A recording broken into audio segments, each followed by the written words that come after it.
জয়পুরহাটে রেলওয়ের জায়গায় গড়ে ওঠা বিভিন্ন অবৈধ স্থাপনা উচ্ছেদ করতে অভিযান চালিয়েছে কর্তৃপক্ষ।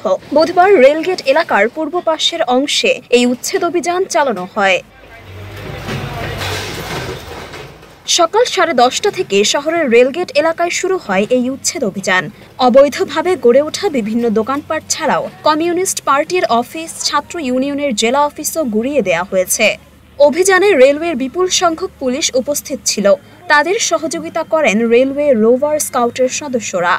নির্বাহী ম্যাজিস্ট্রেট মাহমুদুল হাসান বলেন, সরকারি কাজে কোনো বাধা এলে সেটি শক্ত হাতে মোকাবেলা করা হবে।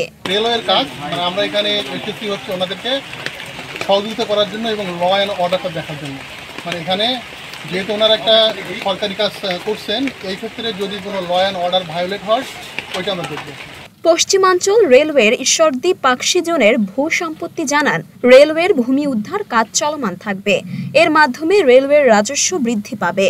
আমাদের জয়পুরহাট রেল স্টেশন সংলগ্ন রেলওয়ে ভূমিতে অবৈধ স্থাপনা উচ্ছেদকরণ যে অভিযান চলমান আছে সেটি আপনারা দেখতে পাচ্ছেন। রেলওয়ের ভূমি উদ্ধার এটি সরকারের চলমান একটি প্রক্রিয়া।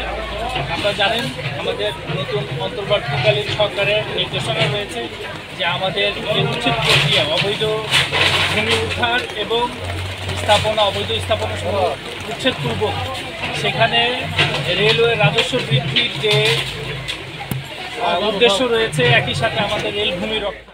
জানা গেছে, নতুন অন্তর্বর্তীকালীন সরকারের নির্দেশনায় এই অবৈধ স্থাপনা উচ্ছেদ করা হচ্ছে।